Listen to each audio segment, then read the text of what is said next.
Hello students, welcome to you online class.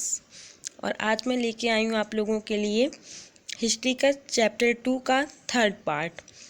इससे पहले हम लोगों ने मराठों और अंग्रेज़ों के बीच की लड़ाइयों के बारे में पढ़ा था कि किस तरीके से कौन कौन से वॉर्स हुए थे। आज हम लोग देखेंगे कि किस तरीके से कंपनी ने अपनी सुप्रीमेसी एक तरीके से या अपनी सर्वोच्चता को हासिल किया था, किस तरीके से अपनी पावर को सुप्रीम बनाया था। तो लेट्स स्टार्ट। दिया है the claim to paramountcy. Paramountcy का मीन्स हो गया सुप्रीमेसी या सर्वोच्चता। मतलब कंपनी ने अपनी क्लेम मीन्स दावा करना, अपनी सर्वोच्च होने का दावा किया था।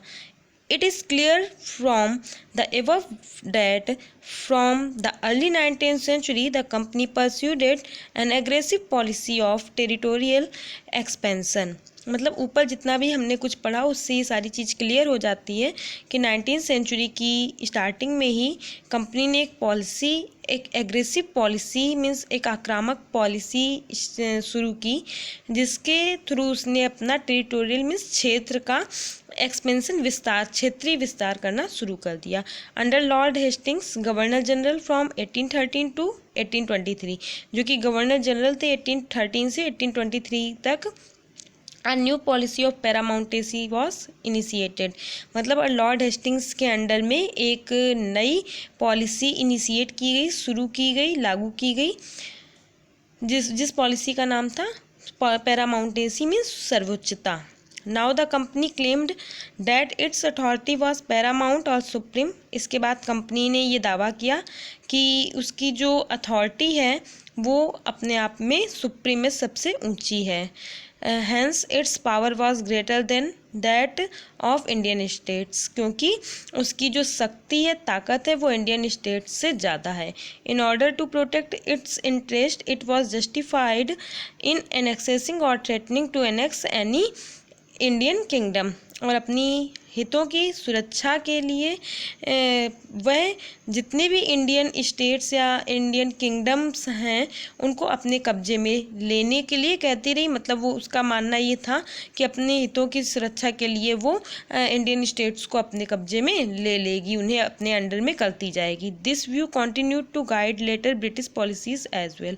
और ये जो सोच थी ये उनकी लगातार आगे आने वाली पॉलिसी में भी हमें बराबर दिखाई देती रही। This process however did not go unchallenged. और ये उनका प्रोसेस आगे भी बिना किसी रोक टोक के चलता रहा, बिना किसी चैलेंज के चलता रहा। For example when the British tried to annex the small state of Kittur in Karnataka today, the Rani Chennamma took to arms and led an anti British resistance movement. और इसी का एक एग्जाम्पल हम लोग देते हैं, कित्तूर जो कि आज के टाइम पे कर्नाटक में है, वहाँ की रानी चेन्नम्मा ने अंग्रेज़ों के अगेंस्ट के विरोध में, रेसिस्टेंस विरोध में आंदोलन चलाया और उनके अगेंस्ट अपने हथियार उठाए। She was arrested in 1824 and died in prison in 1829।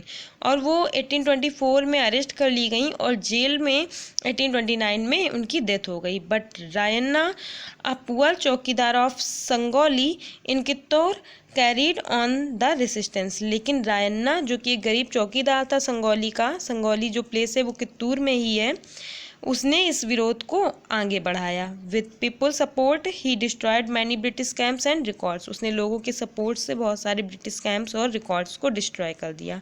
He was caught and hanged by the British in 1830। और 1830 में वो अंग्रेज़ों के थ्रू पकड़ लिया गया और उसे हैंग मीन्स फांसी की सज़ा दे दी गई। You will read more about several cases of resistance later in the book। और आप आगे भी बुक में ऐसे विरोध के बहुत सारे केसेस पढ़ेंगे।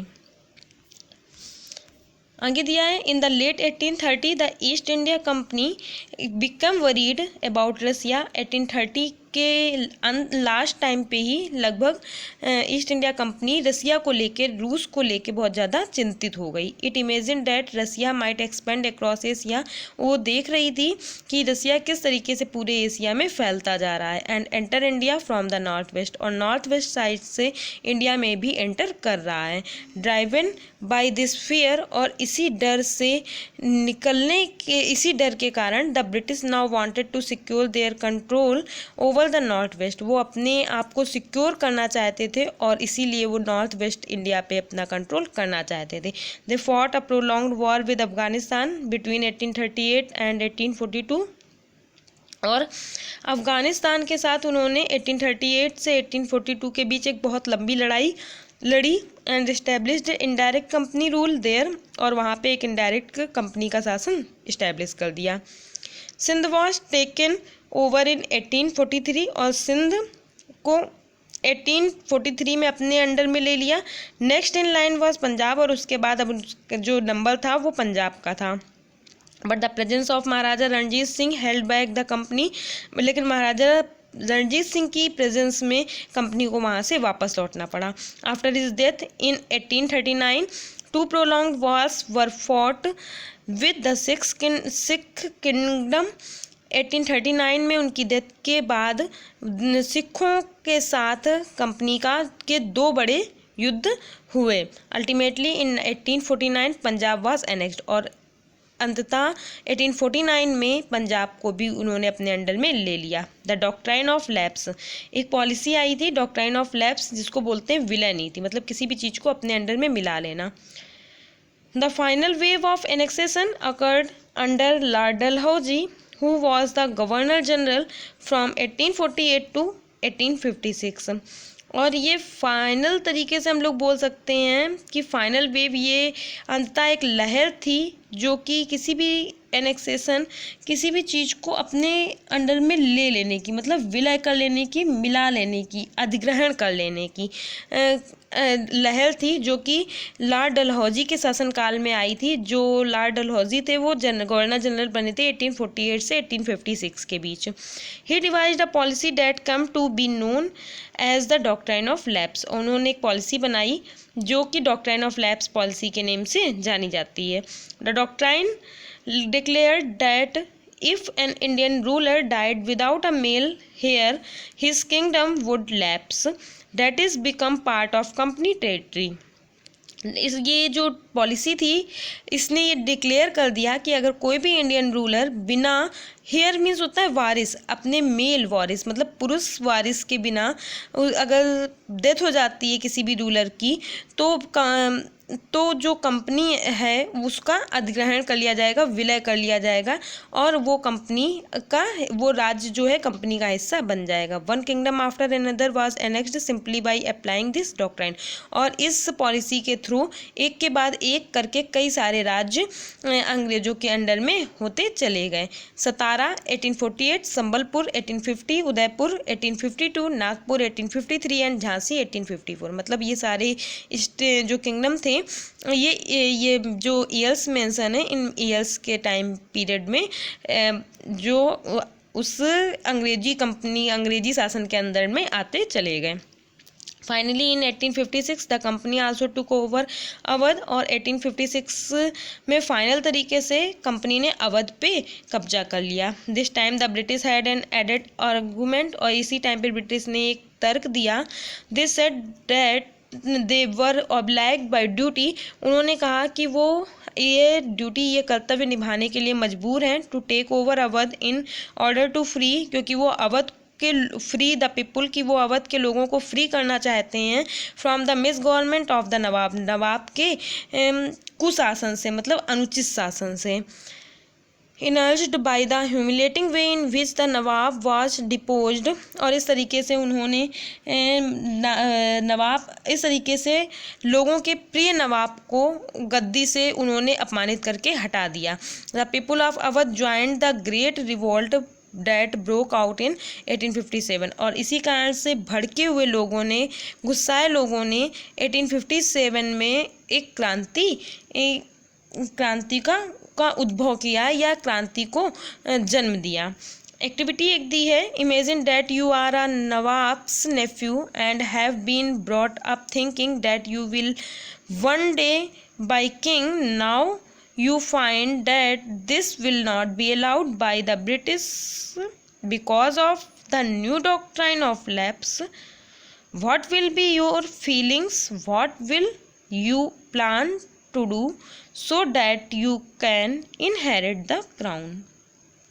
मतलब है कि आप इमेजिन कीजिए कि अगर आप किसी नवाब के नेफ्यू हैं, आपको बचपन से ही ये फील कराया गया कि आप एक दिन राजा बनेंगे, किंग बनेंगे, लेकिन अब आपको पता चलता है कि किसी डॉक्ट्राइन पॉलिसी के थ्रू अंग्रेज जो ब्रिटिश थे वो आपको किंग नहीं बनने दे रहे हैं, तो आपको कैसा फील होगा। क्या आप अपनी क्राउन को पाने के लिए, इनहेरिट द क्राउन मीन्स अपना शासन पाने के लिए, राजगद्दी पाने के लिए आप उसमें क्या करेंगे, ये चीज़ कही गई। आगे देखते हैं। ये देखो एक मैप दिया हुआ है, लाहौर, दिल्ली, लखनऊ, काठमांडू, बड़ौदा, बॉम्बे, पूना, हैदराबाद, गोवा और मैसूर, ये सारे स्टेट्स जो हैं वो रेड कलर से हैं। और उसके बाद तुम्हारा बनारस, कलकत्ता, मद्रास, ये कुछ स्टेट्स हैं जो येलो हैं। इसमें दिया देखो area under British rule, yellow वाला जो था वो ब्रिटिश रूल के अंडर में था, और जो नॉन ब्रिटिश था वो रेड था। कितना बड़ा एरिया था जो नॉन ब्रिटिश था, केवल कुछ ही एरिया थे जो ब्रिटिश थे। ये 11.A का फिगर है। और उसके बाद हमारा एक फिगर जस्ट बगल में दिया है। अब देखो एरिया बढ़ गया येलो का, और ये अब हमारे पास दिल्ली, बनारस, कलकत्ता के अलावा तुम्हारा दिल्ली, और इधर हमारा बॉम्बे, गोवा और मद्रास, ऐसे काफ़ी सारा एरिया जो है वो ब्रिटिश के अंडर में आ गया। और उसके बाद आगे हम लोग फिर से आते हैं, और ये 11C जो पिक्चर है इसमें देखते हैं कि और भी ज़्यादा एरिया हमारा लखनऊ, लाहौर, पूना और भी बहुत सारे एरिया कवर हो जाते हैं। एरिया मतलब बढ़ता जा रहा है, ब्रिटिश का था। आगे देखो दिया 11ABC expansion of British territorial power in India. देखो ABC में एक्सपेंशन बताया गया है कि किस तरीके से ब्रिटिश ने अपने पावर को एक्सपेंड किया था। Look at these map along with the present day political map of India। इसको आज के टाइम के पॉलिटिकल मैप से मैच करना है। In each of these maps try and identify the different part of India that were not under British rule. और साथ में ये बताना है कि ऐसे कौन कौन से स्टेट्स हैं जो लास्ट तक ब्रिटिश रूल के अंडर में नहीं आए थे। जैसे हमारा देखो मैसूर है, हैदराबाद है, और इधर कई सारे स्टेट्स हैं, इधर गुजरात और राजस्थान के भी, MP के भी हैं। तो इसमें से कुछ चीज़ें हैं जो हमारी नहीं आई थी उस टाइम। उसके बाद दिया है setting up a new administration. एक न्यू एडमिनिस्ट्रेशन को सेटअप करने जा रहे हैं। दिया है Warren Hastings, governor general from 1773 to 1785, was one of the many important figures who played a significant role in the expansion of company power। Governor general जो Warren Hastings थे 1773 से 85 के बीच तक गवर्नर जनरल रहे थे, उन्होंने वो ऐसे बहुत सारे महत्वपूर्ण लोगों में से एक थे जिन्होंने कंपनी की पावर को एक्सपेंड होने में अपना बहुत इम्पोर्टेंट रोल प्ले किया था। By his time the company had acquired power not only in Bengal but also in Bombay and Madras.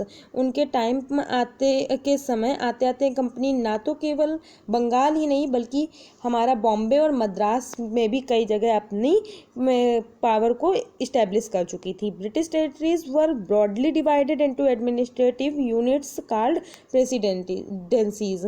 मतलब ब्रिटिश जो फील्ड थी, जो टेरिटरीज थी या जो क्षेत्र थे, वो बहुत बड़े तौर पे एडमिनिस्ट्रेटिव यूनिट्स में डिवाइड थे, जिन्हें कि हम प्रेसिडेंसी कहते थे।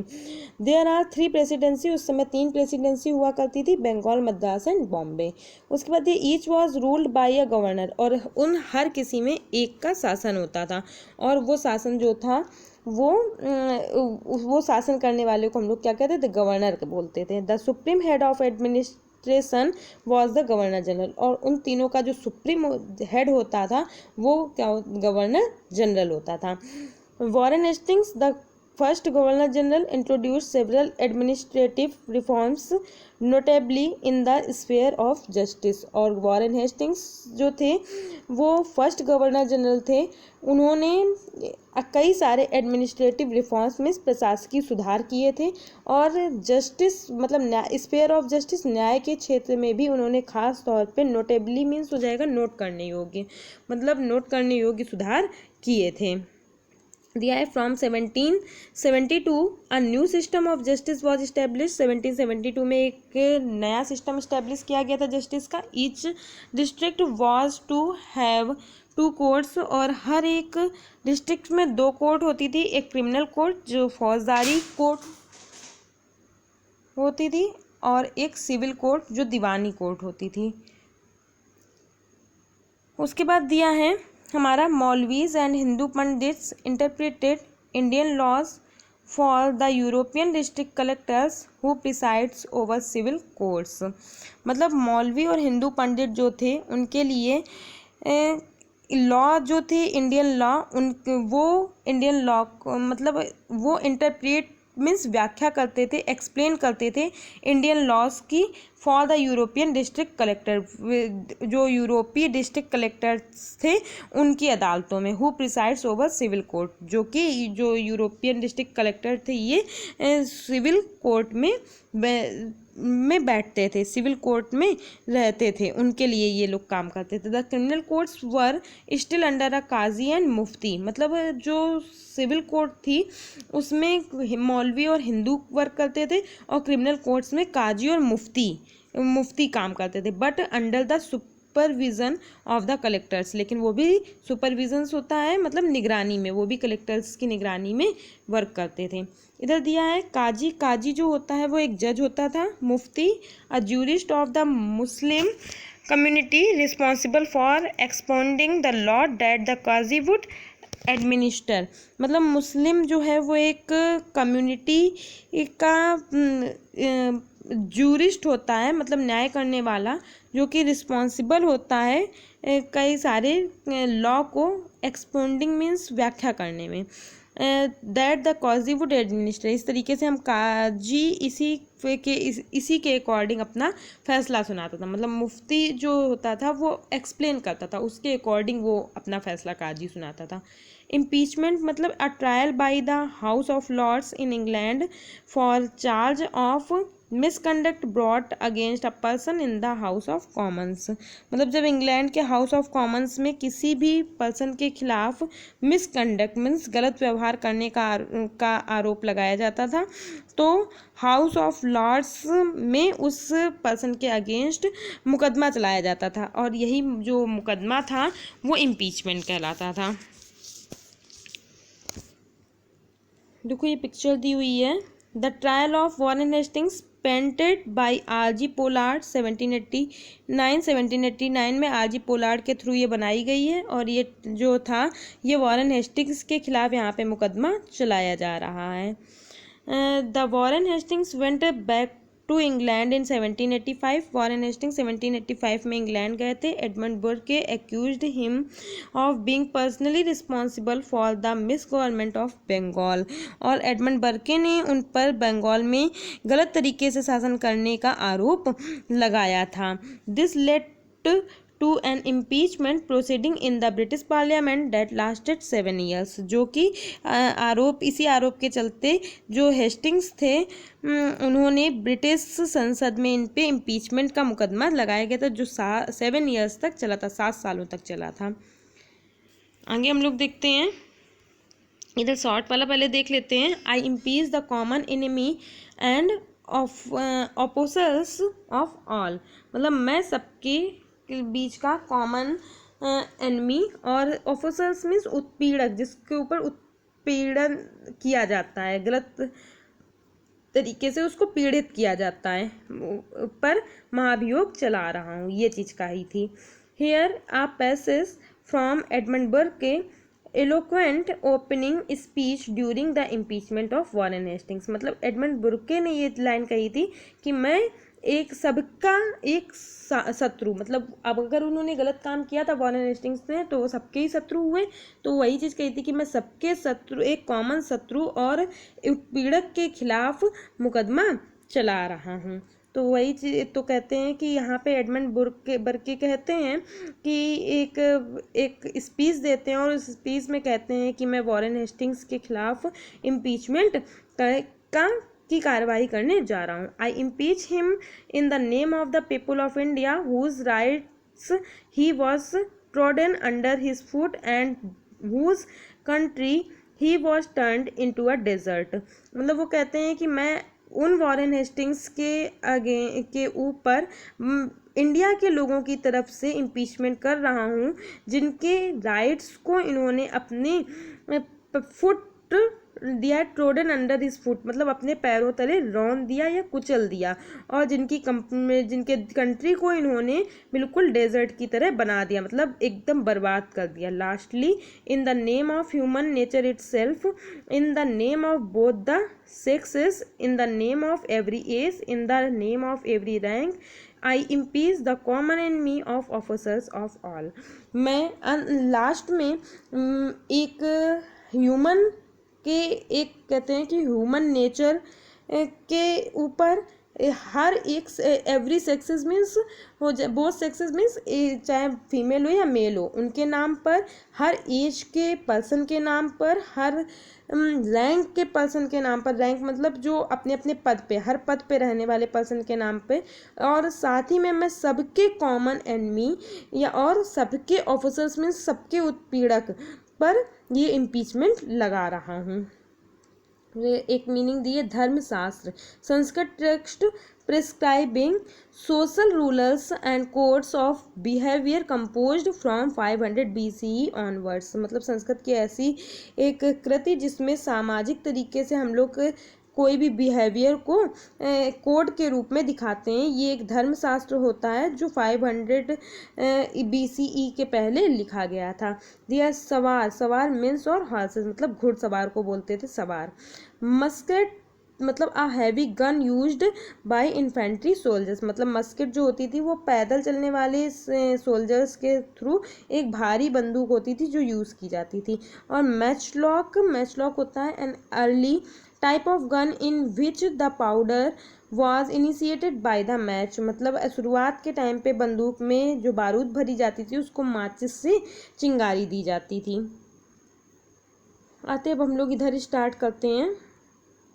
दिया था, a major problem was that the Brahmin pandit gave different interpretations of local laws based on different schools of the धर्मशास्त्र। एक बड़ी प्रॉब्लम ये भी थी कि जो ब्राह्मण पंडित जो थे वो धर्मशास्त्र की अलग अलग हिसाब से अपने अपने अकॉर्डिंग अपने अपने लोकल लॉज के अकॉर्डिंग अपनी अपनी व्याख्या करते थे। To bring about uniformity in 1775 11 pandit were asked to compile a digest of Hindu laws, और इसी सारे डिफरेंस को ख़त्म करने के लिए, मतलब किसी ने उसी बात को सही कहा किसी जगह पे और किसी ने दूसरी जगह पे उसी बात को गलत कह दिया, तो ऐसे क्या होता था कि कोई कॉमन लॉ नहीं बन पा रहा था।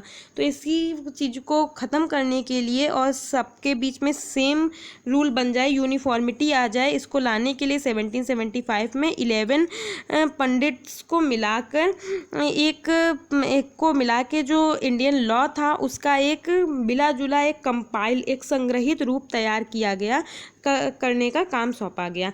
N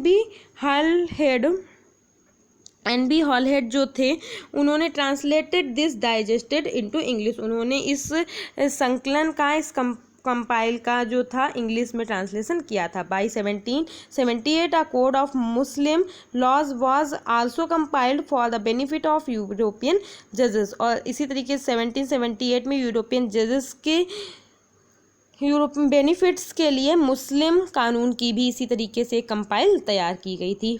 under the regulating act of 1773 a new supreme court was established while a court of appeal the Sadar Nizamat Adalat was also set up at Calcutta, मतलब कहते हैं कि under the regulating act of 1773 और 1773 के रेगुलेटिंग एक्ट के थ्रू एक सुप्रीम कोर्ट को establish किया गया था। इसके अलावा कलकत्ता में एक नॉर्मल कोर्ट भी, एक अपील कोर्ट भी बनाई गई थी, सदर निजामत अदालत जिसका नाम दिया गया था, और ये कलकत्ता में सेटअप की गई थी। The principal figure in an Indian district was the collector, as the title suggest his main job was to collect revenue and taxes and maintain law and order in his district with the help of judges, police officers and darogas. और साथ ही में Indian districts में एक collector का भी पद रखा गया था। जैसा कि उसका नाम है उसी के अकॉर्डिंग उसका जो मेन काम होता था वो रिवेन्यू और टैक्सेस को कलेक्ट करना, लॉ और ऑर्डर को मेंटेन करना अपने डिस्ट्रिक्ट में, साथ ही में जज की, पुलिस ऑफिसर और दरोगा की हेल्प करना होता था।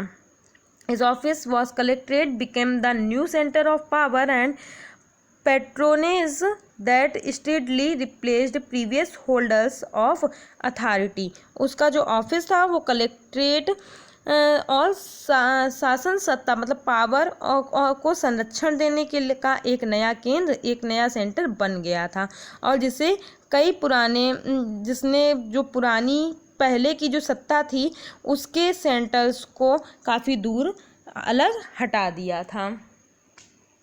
उसके बाद दिया है द कंपनी आर्मी, कंपनी की सेना। Colonial rule in India brought in some new idea of administration and reform, but its power rested on its military strength. The Mughal army was mainly composed of cavalry, सवार, trained soldier on horseback, and infantry, that is पैदल foot soldiers.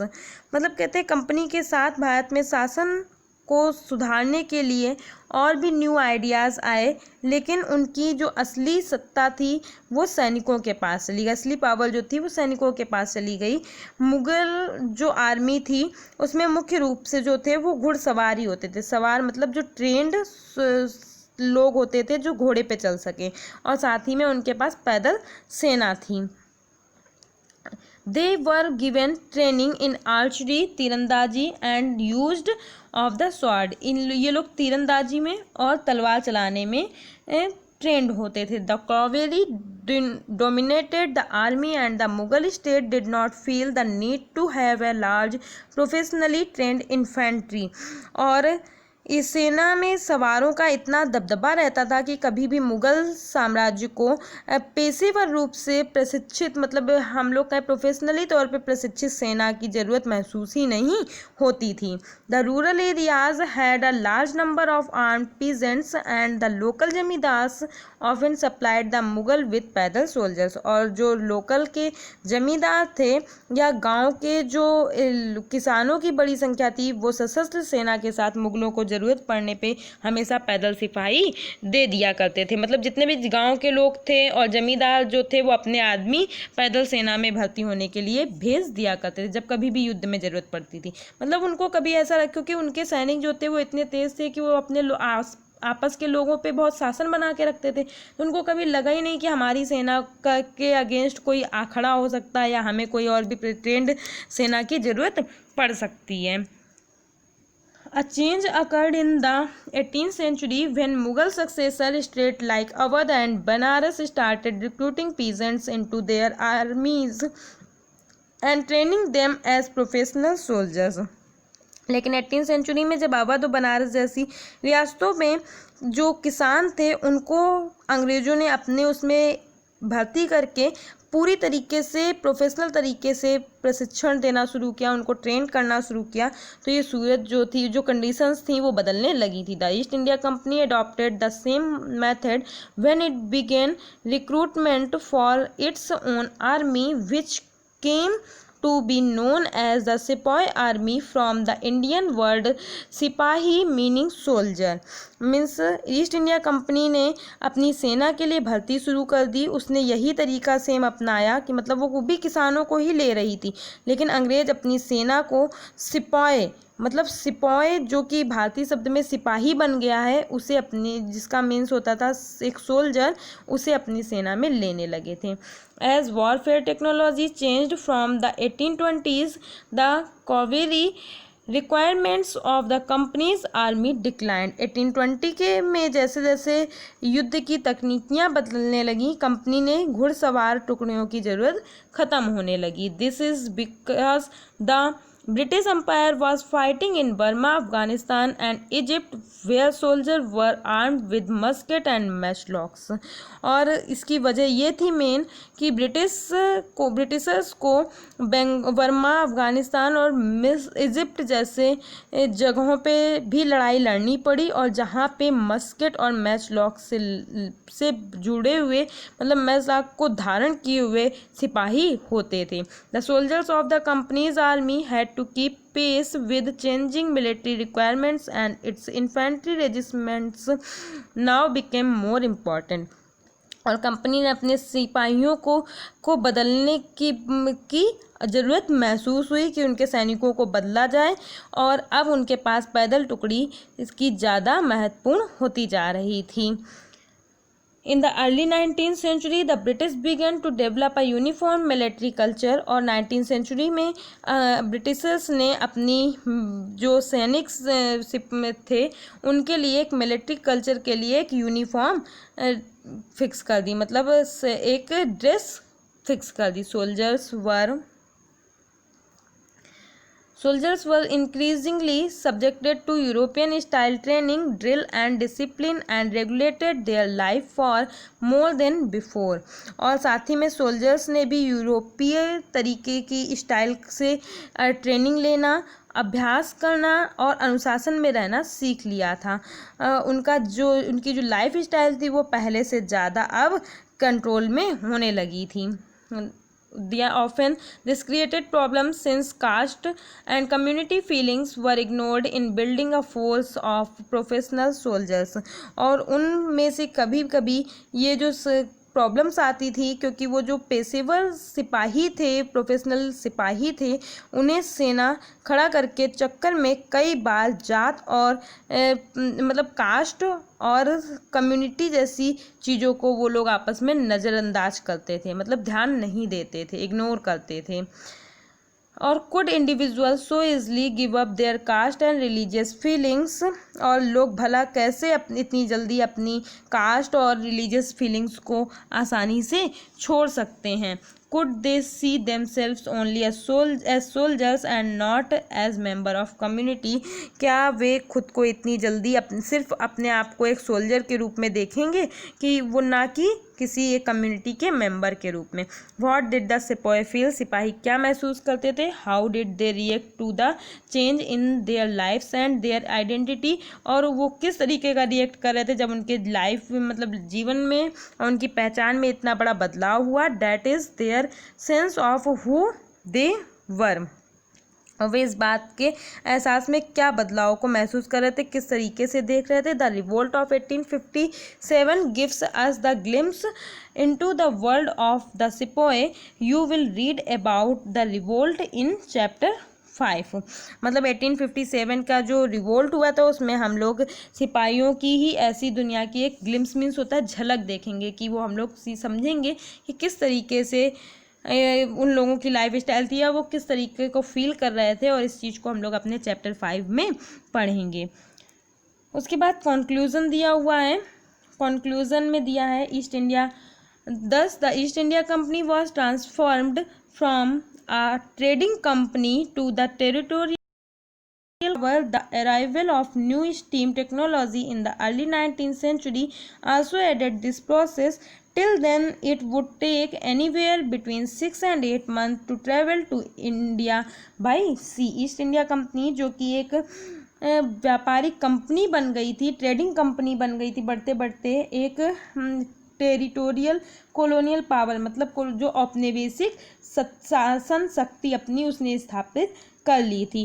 और साथ ही में 19th century की starting में उस नई मतलब स्टीम टेक्नोलॉजी से आने का भी प्रोसेस तेज हो गया था।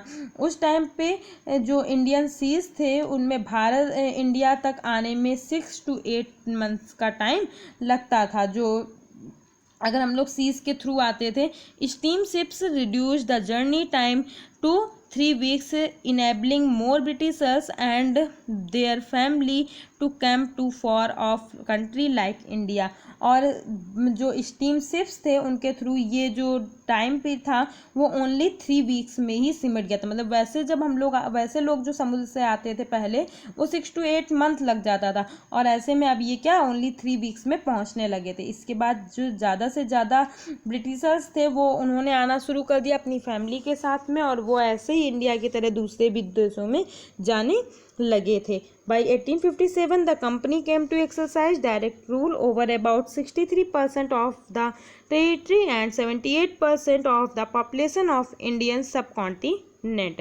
और 1857 से इंडियन मतलब हम लोग बोल सकते हैं इंडियन सब कॉन्टिनेंट के 63% टेरिटरी और 78% पॉपुलेशन पर कंपनी ने सीधी तरीके से अपना कब्जा कर लिया था। Combined with its indirect influence on the remaining territory and population of the country, the East India Company had virtually the whole of India under its control।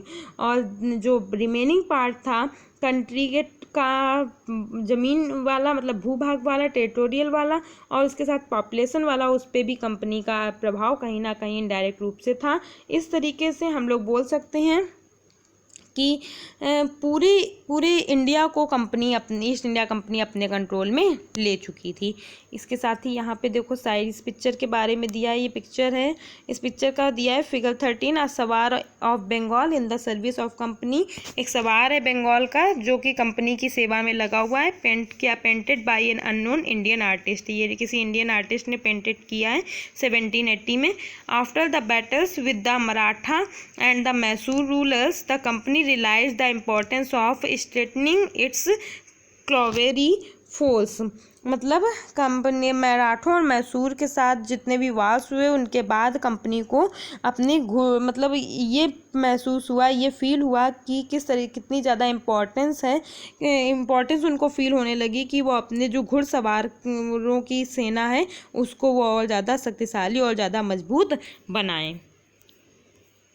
आगे दिया है इल्सवेयर, कुछ चीज़ें अलग एक्स्ट्रा दी हैं। दिया है slave trade in South Africa, मतलब जो स्लेव दासों गुलामों का बिजनेस होता था साउथ अफ्रीका में। The Dutch trading ships reached southern Africa in the 17th century. 17th century में डच ट्रेडिंग शिप्स पहुंच गए थे साउथ अफ्रीका में। Soon a slave trade began, लोगों को वहाँ पे बंधक बना के दास बनाकर जंजीरों के साथ पकड़ा जा रहा था, दास बनाया जा रहा था। पीपल वर कैप्चर्ड चेन, मतलब चैन के थ्रू पकड़े जा रहे थे। And sold in slave market, और उन्हें दासों के बाजार में बेचा जा रहा था। When slavery ended in 1834 there were 36,774 privately owned slave at the Cape located at the southernmost tip of Africa. मतलब जब 1834 में स्लेवरी का एंड हुआ, दास प्रथा का अंत हुआ, तो अफ्रीका के साउथ पॉइंट पे जो केप था वो वहाँ पे प्राइवेट तरीके से जो ओनरशिप थी लोगों की, उनके अंडर में 36,774 स्लैब्स पकड़े मतलब मिले थे। A visitor of to the Cape in 1824 has left a moving account of what he saw at a slave auction. 1824 में जो केप आने वाले एक विजिटर ने ये वहाँ पे जो अपनी आँखों के सामने इन लोगों के ऑक्शन मीन्स नीलामी जो हो रही थी उस नीलामी को देखा और उसके बारे में लिखा है। क्या लिखा है? Having learn that there was to be sale of cattle from stock ETC by auction we halted our wagon from the purpose of procuring fresh oxen. मतलब यह मालूम होने पर कि किस तरीके से जिस तरीके से कैटल्स या फिर फ्रॉम स्टॉक मीन्स खेती की चीज़ों की नीलामी की जाती है, नीलामी होने वाली है, हमने अपनी गाड़ी नए बैल खरीदने के लिए रोकी थी। और नीलामी के माल में जो था एमंग द स्टॉक, मतलब नीलामी के माल में was a female slave and her 3 children, उसमें एक ये फीमेल स्लेव मतलब एक स्त्री फीमेल स्लेव और उसके 3 बच्चे थे। The farmers examined them, as if they had been so many head of cattles, और किसानों ने पशुओं के समान उन्हें देखा, मतलब किसान जो थे वो जानवरों को जैसे देखा जाता है उस तरीके से उन लोगों को देख रहे थे, जांच पड़ताल कर रहे थे। They were sold separately and the different purchasers, और बाद में उन्हें अलग अलग खरीदारों को बेच दिया गया। The tears, the anxiety, the anguish of the mother while she cast heart rending look upon her children, and the simplicity and touching sorrow of the poor young ones while they clung to their distressed parent, contrasted with the marked insensitivity and jocular contemptuousness of the separators, मतलब वो कहते हैं माँ की mother while the caste hurted rending upon her children, मतलब माँ की अपने बच्चों के ऊपर जो ममता थी, जो वेदना थी, आंखों में आंसू भरे हुए थे, वो उसने देखा, और दुखी बच्चे जो माँ और बाप से बिल्कुल चिपक गए थे, मतलब परेशान होकर चिपक गए थे। वो जो दृश्य था, वो जो सीन था, वो बिल्कुल दिल को पिघलाने वाला था। इसके अपोजिट जो वहाँ के दर्शक थे, जो लोग देख रहे थे, उनका चेहरा बिल्कुल इनसेंसिटिविटी मीन्स बिल्कुल भी उनके चेहरे पे दया नाम की चीज़ नहीं थी, और उनके चेहरे बल्कि हंसते हुए दिखाई दे रहे थे। और इसी के साथ में हमारा चैप्टर जो होता है वो फिनिश होता है, और इसके बाद हम लोग मिलेंगे नेक्स्ट वीडियो में। So thank you.